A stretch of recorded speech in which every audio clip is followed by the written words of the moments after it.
কয়েক দফা উদ্যোগ নেওয়ার পরও পুরান ঢাকা থেকে রাসায়নিক গুদাম না সরানোকে দুঃখজনক উল্লেখ করে অতি দ্রুত তা সরানোর নির্দেশ দিয়েছেন প্রধানমন্ত্রী শেখ হাসিনা। এ কাজে ব্যবসায়ী, মালিকপক্ষ সহ সবার সহযোগিতাও চেয়েছেন প্রধানমন্ত্রী। চকবাজারের অগ্নিকাণ্ডে দগ্ধদের দেখতে ঢাকা মেডিকেলের বার্ন ইউনিটে গিয়ে এসব বললেন প্রধানমন্ত্রী। এ সময় আহতদের যাবতীয় চিকিৎসা সহায়তা সহ পুনর্বাসনের ঘোষণাও দেন প্রধানমন্ত্রী শেখ হাসিনা। বিস্তারিত কাজী বাপ্পার প্রতিবেদনে। রাজধানীর চকবাজারে ভয়াবহ অগ্নিকাণ্ডে দগ্ধ ও আহতদের দেখতে ঢাকা মেডিকেল কলেজ হাসপাতালের বার্ন ইউনিটে যান প্রধানমন্ত্রী শেখ হাসিনা। তাদের চিকিৎসার খোঁজ খবর নেন প্রধানমন্ত্রী। কথা বলেন রোগীর স্বজনদের সাথেও। রোগীদের যথাযথ ও সর্বোচ্চ চিকিৎসা নিশ্চিত করতে হাসপাতাল কর্তৃপক্ষকে নির্দেশ দেন শেখ হাসিনা। পরে সাংবাদিকদের সাথে আলাপকালে শেখ হাসিনা বলেন, বারবার উদ্যোগ নেওয়ার পরও মালিকপক্ষের অনীহার কারণে পুরান ঢাকা থেকে রাসায়নিক গুদাম সরানো সম্ভব হয়নি।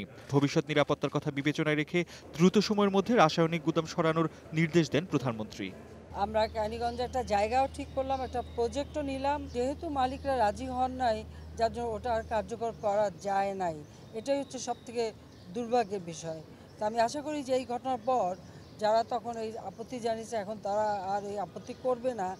ঘনবসতি ও সরু রাস্তার কারণে অগ্নিকাণ্ডের সময় ফায়ার সার্ভিসের কর্মীদের ঘটনাস্থলে পৌঁছাতে দেরি হয়েছে উল্লেখ করে ভবিষ্যতে এ ধরনের বিপদ এড়াতে সরু রাস্তা সংস্কার ও সব ভবনে অগ্নি নির্বাপক ব্যবস্থা রাখার নির্দেশ দেন শেখ হাসিনা। আমাদের যে প্রজেক্টটা আমরা যেভাবে নিয়েছিলাম সেভাবে আমরা করে দিতে চাই, যাতে করে দুর্ঘটনার হাত থেকে পুরান ঢাকা রক্ষা পায়। আর এই গলি রাস্তা এগুলো আমাদের নতুনভাবে গড়ে তুলতে হবে, যাতে করে ফায়ার সার্ভিসের লোক ঢুকতে পারে। আহতদের চিকিৎসার দায়িত্ব সরকার বহন করবে জানিয়ে অগ্নিদগ্ধদের পুনর্বাসনের ঘোষণাও দেন প্রধানমন্ত্রী। ভবিষ্যতে এ ধরনের দুর্ঘটনা এড়াতে সকলের সহযোগিতাও কামনা করেন তিনি।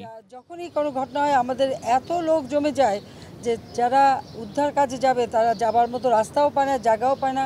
উদ্ধার কাজেও তাদের ব্যাহত হয়ে যায় নানা প্রশ্ন উত্তর দিতে দিতে। এবার বিষয়গুলি সবাইকে আমি নজর দেওয়ার জন্য অনুরোধ করব। রাষ্ট্রীয় শোক পালনের কথা জানিয়ে আহত ও নিহতদের পরিবার এবং দেশবাসীকে ধৈর্য ধরার আহ্বান জানান প্রধানমন্ত্রী। দেশবাসীকে বলবো ধৈর্য ধরতে, আর সবাই যেন একটু সতর্কভাবে চলেন, যেন এই ধরনের দুর্ঘটনার জন্য না ঘটে। কাজী বাপ্পা, বৈশাখী সংবাদ, ঢাকা।